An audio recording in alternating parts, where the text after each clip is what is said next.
الحمد لله وحده لا شريك له والصلاة والسلام على من لا نبي بعده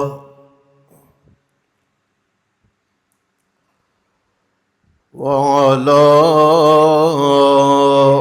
آله وأصحابه وذرياته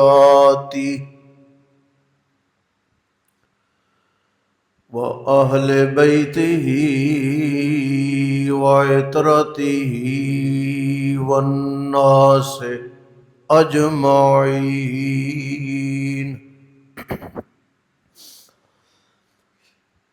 أما بعد فأعوذ بالله من الشيطان الرجيم. بسم الله الرحمن الرحيم.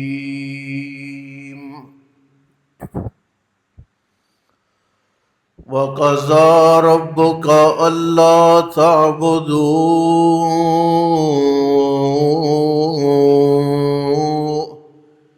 إِلَّا إِيَّاهُ وَبِالْوَالِدَيْنِ إِحْسَانًا. سبحان ربك رب العزة عما يصفون وسلام على المرسلين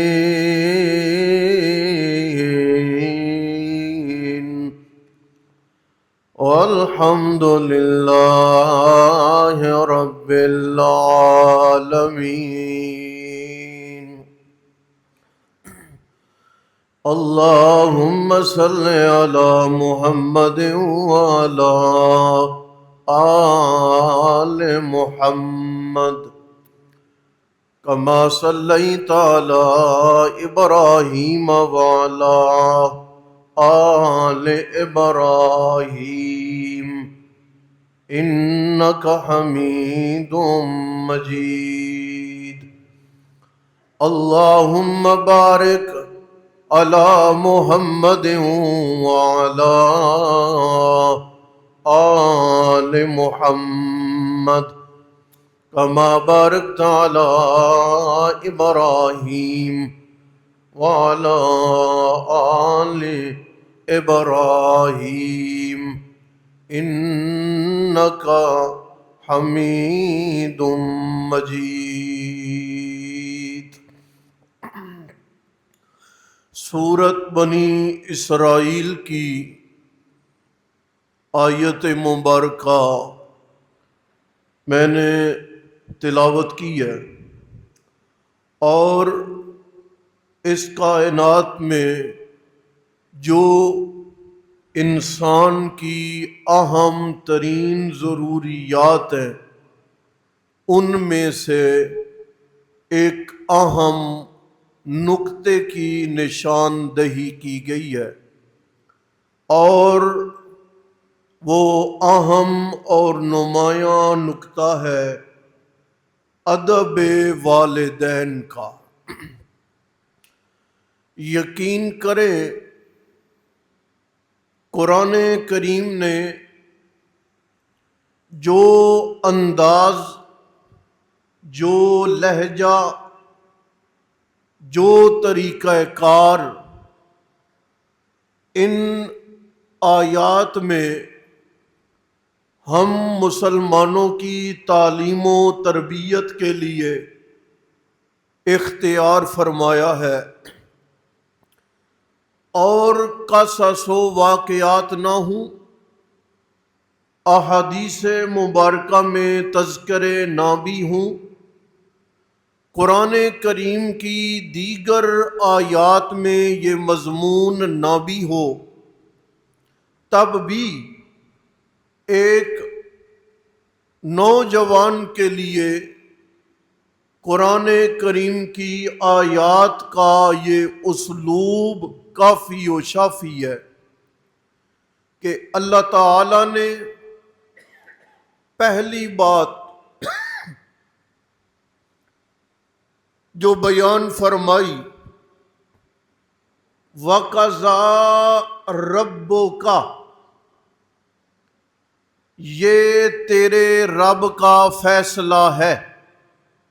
کیا ہے؟ بولو بولو، کیا ہے؟ قضا ربک، یہ تیرے رب کا فیصلہ ہے۔ اللہ نے قرآن کریم میں اقیمو حکم دیا نماز قائم کرو، یہاں پہ لہجہ انداز تکلم بالکل منفرد ہے۔ وقضا، یہ تیرے رب کا فیصلہ ہے۔ گاؤں کی پنچایت نے فیصلہ کیا، اس سے اوپر چلے جائیں تحصیل اور ضلع کی عدالت فیصلہ کرے گی، وہاں پہ چیلنج ہو جائے تو صوبائی عدالت جو ہے وہ فیصلہ کرے گی۔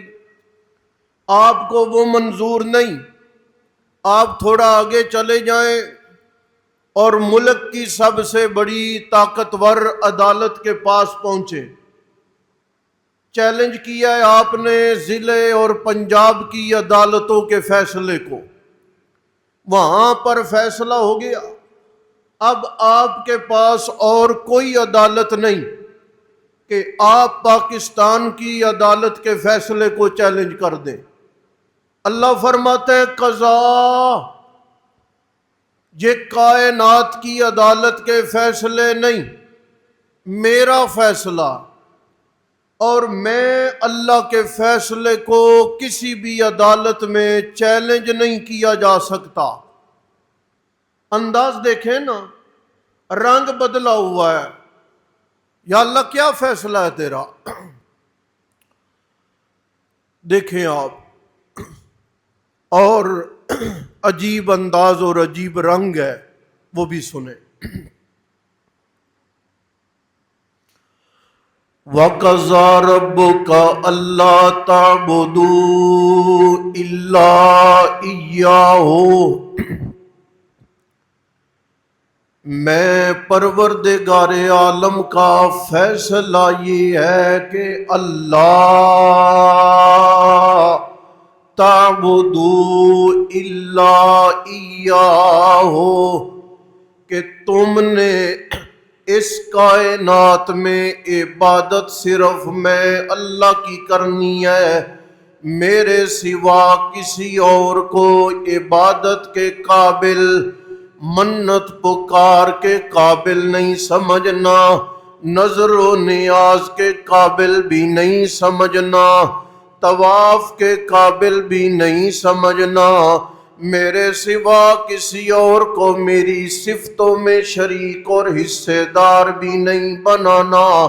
عالم الغیب میں صرف اللہ، ہر جگہ پر موجود میں صرف اللہ، قسمتیں کھری کرنے والا صرف ایک اللہ، تمہاری مصیبتوں کو ٹالنے والا صرف ایک اللہ، تمہیں مشقتوں سے نکالنے والا صرف ایک اللہ، تمہاری پکاریں سننے والا صرف ایک اللہ۔ لہذا وقضا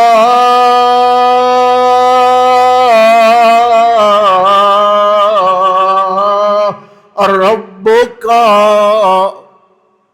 یہ فیصلہ ہے تیرے رب کا، عام کسی شخص کا فیصلہ نہیں، فیصلہ یہ ہے اللہ تعبدو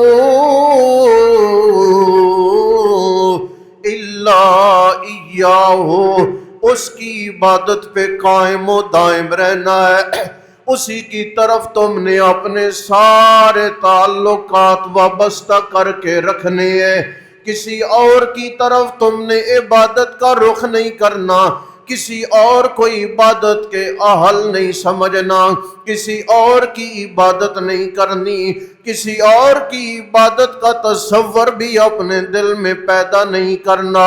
اللہ کے نبی علیہ السلام تشریف فرمائے، ایک صحابی رسول آ کر عرض کرنے لگے، یا رسول اللہ، میں نے دیکھا ہے کہ فلاں فلاں بادشاہ کے سامنے اس کے پیروکار ووٹر اسے تسلیم کرنے والے سجدہ ریز ہوتے ہیں، آپ سے بڑا کون ہے؟ آپ سے حسن والا کون ہے؟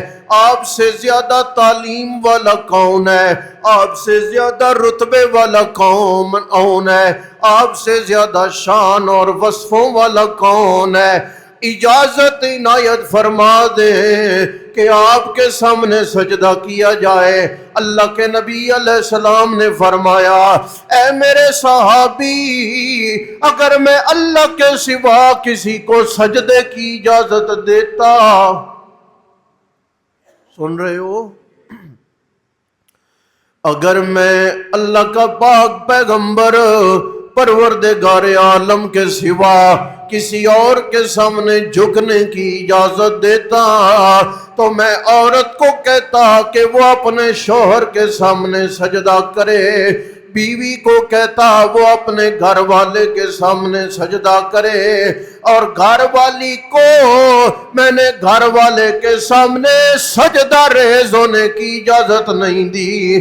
اس کی بنیاد یہ ہے، اس کی وجہ یہ ہے، نہ بیٹا باپ کے سامنے سجدہ ریز ہو سکتا ہے، نہ بیٹی ماں کے سامنے سجدہ ریز ہو سکتی ہے، نہ شاگرد استاذ کے سامنے سجدہ ریز ہو سکتا ہے، نہ بیوی شوہر کے سامنے پیشانی زمین پہ رکھ سکتی ہے، نہ امتی پیغمبر کے سامنے سجدہ ریز ہو سکتا ہے۔ قضا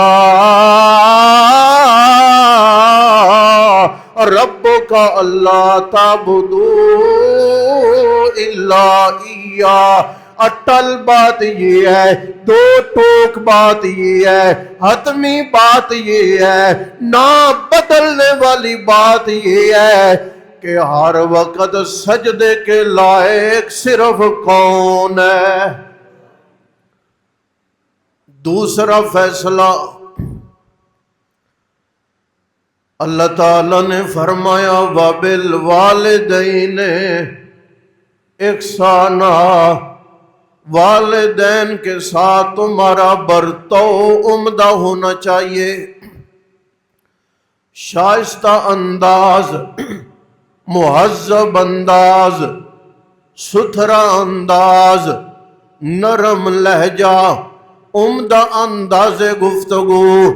والدین کے سامنے تم نے تمیز کے ساتھ رہنا ہے، مہذب طریقے سے رہنا ہے، اور اللہ تعالیٰ کا قرآن اعلان کر رہا ہے، صرف احسان پہ بات ختم نہیں کی، بلکہ میں ابتدا میں ذکر کر چکا ہوں، اور کوئی دلیل نہ ہو، اور کوئی آیت نہ ہو، کوئی حدیث نہ ہو، کوئی واقعہ نہ ہو، یہاں قرآن کا انداز اتنا عمدہ ہے کہ اور کسی مقام کی ضرورت ہی نہیں رہ جاتی۔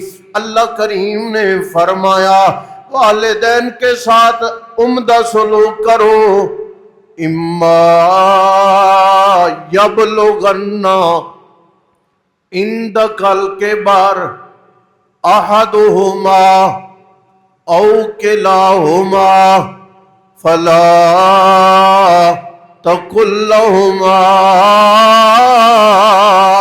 اف ولا تنهرهما وقل لهما قولا کریما۔ عمر بڑھتی جا رہی ہے والدین کی، بڑھاپا دن بدن آتا جا رہا ہے، بیماریوں میں دن بدن اضافہ ہوتا جا رہا ہے، جسم و بدن کمزور ہوتا جا رہا ہے، برداشت دن بدن ختم ہوتی جا رہی ہے۔ اللہ فرماتے ہیں میرے اصول دیکھ، اما یبلغن عندک الکبر، ان میں سے دونوں یا دونوں میں سے کوئی ایک۔ اللہ نے صرف ماں کی بات، بولو سارے، اللہ نے صرف ماں کی بات اور اللہ نے صرف باپ کی بات، دونوں کی بات ہے۔ نوجوانوں ذرا غور، اما یبلغن عندک الکبر احدہما او کلاہما، اللہ تعالیٰ نے والدہ کا ذکر بھی کیا ہے اور والد کا ذکر بھی فرمایا ہے۔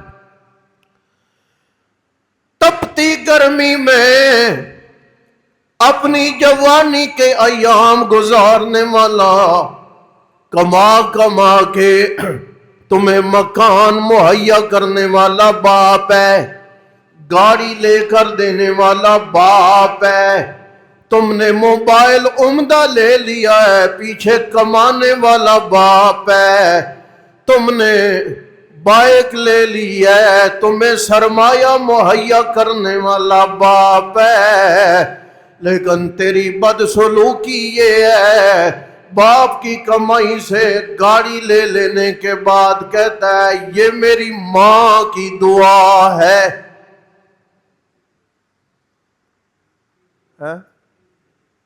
خیر ہے بولو، باپ کدھر گیا؟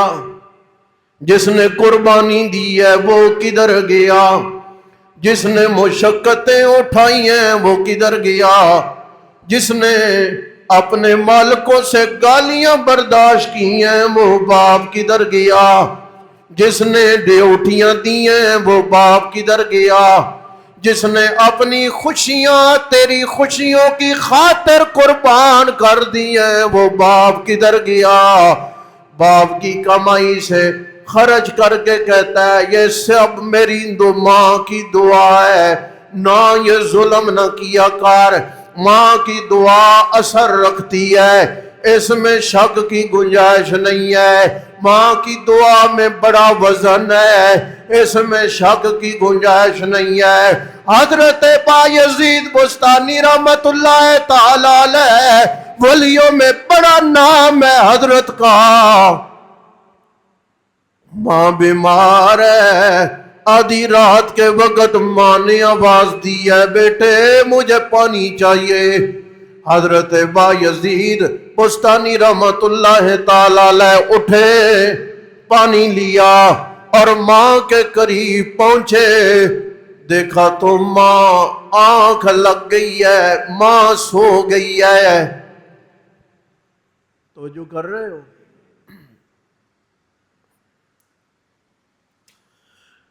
آپ نے اپنی والدہ مکرمہ کو بیدار نہیں کیا، پیالہ پانی کا لے کے برتن لے کے کھڑے ہیں چارپائی کے پاس، میں عرض کروں ماں سوئی رہی ہے، کئی صبح صادق کے وقت ماں کی آنکھ کھلی۔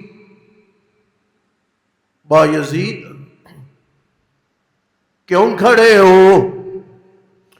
اماں آپ نے آدھی رات کے وقت آواز دے کے پانی مانگا تھا، پانی لے کے کھڑا ہوں۔ اس وقت کے؟ جی اماں اس وقت کا، اس نیت سے کہ رات کے کسی بھی پہر آپ کی آنکھ کھلے تو پانی لانے میں مجھے دیر نہ ہو جائے، میں اسی وقت کا کھڑا ہوں۔ ماں نے ابھی پیالہ پانی کا لیا نہیں ہے، زبان سے ایک ہی جملہ نکالا ہے، کہتی ہے اللہ میرے بیٹے کے قد کو بلند فرما دینا، زمانہ گزر گیا ہے، ماں تو گمنام ہو گئی ہے لیکن بایزید کا نام ابھی تک روشن ہے۔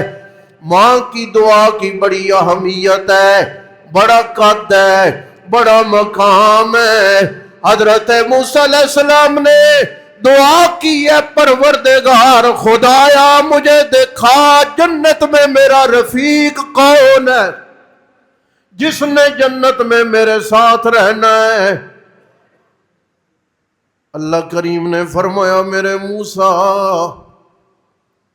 وہ جو فلاں فلاں قصاب ہے وہ ہے جنت میں آپ کا رفیق۔ حضرت موسیٰ علیہ السلام بڑے حیران ہیں، یہ قصاب کون سا ایسا عمل کرتا ہے کہ اللہ نے جنت میں اسے میرا رفیق بنا دیا ہے، اور ذی الحج کا مہینہ بھی ہے۔ 18 ذی الحج کو حضرت عثمان ذو النورین رضی اللہ تعالی عنہ کی شہادت کا دن بھی ہے۔ ایک جملہ میں آپ کو بتا دوں، قال النبی صلی اللہ علیہ وسلم، اللہ کے نبی علیہ السلام نے فرمایا لکل نبی رفیق، ہر نبی کا ایک دوست ہے، ورفیقی فی الجنت عثمان، جب کل ہم نے جنت میں جانا ہے تو جنت میں میرا دوست حضرت عثمان ہے۔ حضرت موسیٰ علیہ السلام قصاب کی دکان پر پہنچے، سارا دن جائزہ لیا ہے، تول عمدہ ہے، لوگوں کو گوشت کاٹ کاٹ کے دے رہا ہے، کوئی نہ پسندیدہ گفتگو نہیں ہے، کوئی گناہ کا کام نہیں ہے، لیکن کوئی ایسا نمایاں کام بھی نظر نہیں آیا کہ جس سے اندازہ ہو کہ یہ جنت میں موسیٰ علیہ السلام کا رفیق بنے گا۔ رات کو جانے لگا، حضرت موسیٰ علیہ السلام نے فرمایا یار میں مسافر و پردیسی آدمی ہوں، رات گزارنی ہے، بھلا ہو جائے تو مجھے آج رات ٹھکانہ دے دے۔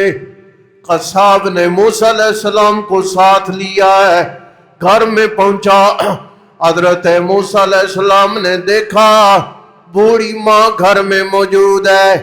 قصاب نے جا کر ماں کے لیے کھانا تیار کیا ہے، بستر جھاڑا ہے، ماں کے ہاتھ دھلائے ہیں، عمدہ نرم کھانا تیار کیا ہے، اور ماں کو عمدہ کھانا کھلانے کے بعد برتن اٹھائے تو ماں کے لب ہلنے لگے۔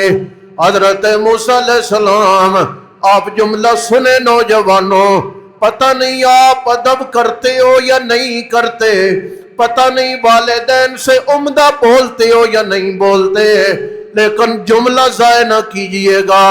حضرت موسیٰ علیہ السلام نے جب کان قریب کیا ہے کہ وہ بڑھیا کہتی کیا ہے، تو بڑھیا کی دعا تھی اللہ میرے بیٹے کو جنت میں موسیٰ کا ساتھی بنا دینا۔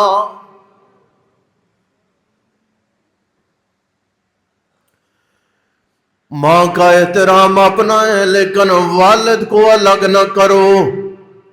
کمانے والا باپ ہے، لکھا کرو یہ سب میرے ماں باپ کی دعا کا اثر ہے۔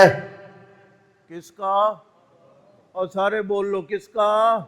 صرف ماں نہیں، آپ صلی اللہ علیہ وسلم نے فرمایا رضا ربی فی رضا الوالدین، اگر تم اپنے اللہ کو راضی کرنا چاہتے ہو تو دنیا میں اپنے باپ کو راضی کر لو، اگر اس کائنات میں اب راضی ہو گیا تو معاشر میں تمہارا رب تم سے راضی ہوگا۔ اما یبلغن عندک الکبر، ماں باپ دونوں بوڑھے ہو گئے، او کلاہما، یا دونوں تو بوڑھے نہیں، دونوں میں سے کوئی ایک بوڑھا ہو گیا ہے۔ پہلا اصول اللہ فرماتے ہیں لا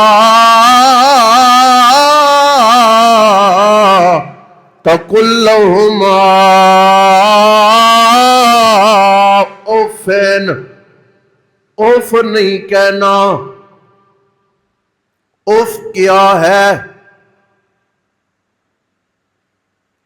امام سیوطی رحمت اللہ تعالی علیہ دیگر مفسرین نے لکھا ہے ذرہ برابر بھی پیشانی پہ بل نہیں ڈالنا، ذرہ برابر بھی ماں باپ کے سامنے ناگواری کا اظہار نہیں کرنا، ذرہ برابر بھی اپنے لہجے میں ترش پن اختیار نہیں کرنا۔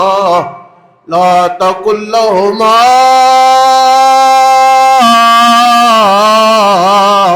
اوف، اوف نہ کہہ، یعنی والدین کے سامنے لہجہ نہ بدل، انداز نہ بدل، تکلم نہ بدل، طریقہ کار نہ بدل، بلکہ مہذب لہجہ رکھ، شائستہ لہجہ رکھ، عمدہ انداز رکھ، ستھرا طریقہ کار رکھ، پیشانی پہ بل نہ ڈال۔ والدین کے لیے تیرا جملہ ذرہ برابر بھی تکلیف کا باعث نہ بنے۔ میں اگلا عنوان لا تنہرہما کو بعد میں عرض کروں گا، آخری جملہ میرا آج کا سنے۔ حضرت عائشہ صدیقہ طیبہ طاہرہ ام المومنین رضی اللہ تعالی عنہا فرماتی ہیں آپ صلی اللہ علیہ وسلم کی خدمت عالیہ میں ایک بندہ آیا ہے، اس کے ساتھ ایک بوڑھا شخص موجود ہے۔ توجہ ہے سب کی ہے، خصوصاً جن کے والدین ہیں ان کی توجہ ہے نا، تو سنیے۔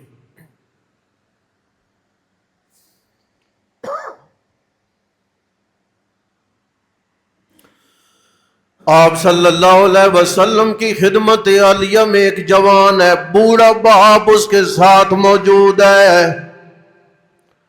آپ علیہ السلام نے فرمایا یہ کون ہے؟ یا رسول اللہ یہ میرے والد گرامی ہے۔ ایک بات میں عرض کر ڈالوں، آپ علیہ السلام نے سوال فرمایا ہے کہ یہ کون ہے، یعنی نبی علیہ السلام کو اس جوان کے ساتھ آنے والے بوڑھے بزرگ کے باہمی رشتے کا علم، اگر علم ہوتا اللہ کے نبی علیہ السلام سوال نہ فرماتے۔ آپ علیہ السلام کو علم نہیں تھا۔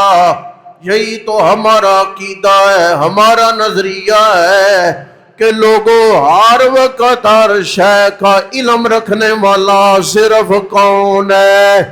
اللہ کریم کا قرآن کہتا ہے قل، اے میرے پاک پیغمبر آپ اپنی زبان حق ترجمان سے اعلان فرما دے۔ یا اللہ کون سا اعلان ہے؟ اللہ فرماتے اعلان کرے لا یعلم من فی السماوات والارض الغیب الا اللہ۔ آسمان کی بلندی سے چل کے زمین کی تہ تک، یعنی آسمان کی بلندیوں پر کیا کچھ ہے، ملائکہ کتنے ہیں، کیا کیا کام کر رہے ہیں، ان کی ڈیوٹیاں کیا کیا ہیں، آسمان کی بلندی سے چل کے زمین کی تہ تک، یعنی زمین کی تہ میں کتنے خزائن ہیں، زمین کی تہ میں کتنی نعمتیں ہیں، زمین کی تہ میں اللہ تعالیٰ نے کتنا رزق رکھا ہوا ہے۔ آسمان کی بلندیوں سے چل زمین کی تہ تک جو کچھ بھی ہے، اسے کوئی دنیا میں نہیں جانتا، جاننے والا کون ہے؟ آپ صلی اللہ علیہ وسلم نے پوچھا ہے کہ بندہ کون ہے؟ یا رسول اللہ میرے والد ہیں۔ آپ علیہ السلام نے جو 3 باتوں کی تاکید فرمائی ہے، کتنی؟ یہ سبق ہے۔ آپ علیہ السلام نے 3 باتوں کی تاکید اور تلقین فرمائی ہے۔ آپ نے فرمایا جب اپنے والد کے ساتھ گلی بازار میں چلنے کا موقع ملے، اپنے باپ سے آگے نہ چلا کرو۔ سنا آپ نے؟ 2 بندوں نے سنا۔ آپ نے کیوں سننا ہے؟ آپ تو کہتے ابا جی تسی آرام نال ٹر دیو، میں تیز کالے ہیں۔ پہلا اصول یہ ہے، بولے سارے چپ نہ رہ جائیں اپنے والد سے آگے۔ نمبر 2، اللہ کے نبی علیہ السلام نے فرمایا جب کسی مجلس میں بیٹھنے کی باری آئے، تم بھی ہو، تمہارا باپ بھی ہے، اپنے والد سے پہلے مجلس میں نہ بیٹھا کرو، آگے چلنا بھی نہیں، پہلے بیٹھنا بھی نہیں۔ اور تیسرا، نبی علیہ السلام نے فرمایا اپنے باپ کو نام لے کر نہ بلایا کرو، بلکہ یا آبا تھے، ابا جان کہہ کر بلایا کرو۔ جی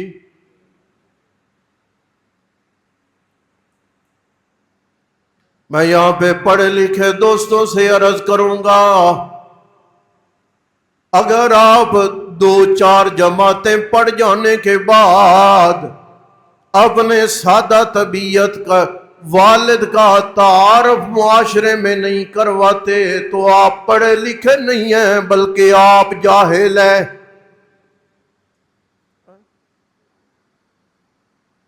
ابے نے دھوتی کرتا پہنا ہے، میں اب کیسے بتاؤں یہ میرا ابا؟ پھر آپ جاہل ہیں، پھر آپ بے عقل ہیں، پھر آپ کے پاس تعلیم نام کی کوئی شے نہیں ہے، پھر آپ کے پاس تربیت نام کی کوئی شے نہیں ہے، بلکہ اپنے سادہ والد کا تعارف خوشی سے کروایا کرے۔ یہ میرے سادہ طبیعت والد کی مہربانی ہے، جن کی محنت سے میں اتنا تعلیم یافتہ بن گیا ہوں۔ مثبت رنگ اختیار کرو، منفی اختیار نہ کرو۔ لہذا ادب والدین میں پہلا اصول، اف نہیں کہنا، چہرے پہ ناگواری نہیں لانی، لہجہ ترش نہیں کرنا، انداز شائستہ رکھنا ہے، والدین کے سامنے انداز گفتگو مہذب رکھنی ہے، پہلی بات۔ نمبر 2، لا تنہرہما، جھڑکنا نہیں۔ نمبر 3، قل لہما قولا کریما، اچھے طریقے سے جواب دینا۔ نمبر 4، واخفض لہما جناح الذل، ان کے لیے نرمی کے جذبات رکھنے ہیں۔ میں ان پہ گفتگو کروں گا انشاءاللہ۔ وآخر دعوانا ان الحمد للہ رب العالمین۔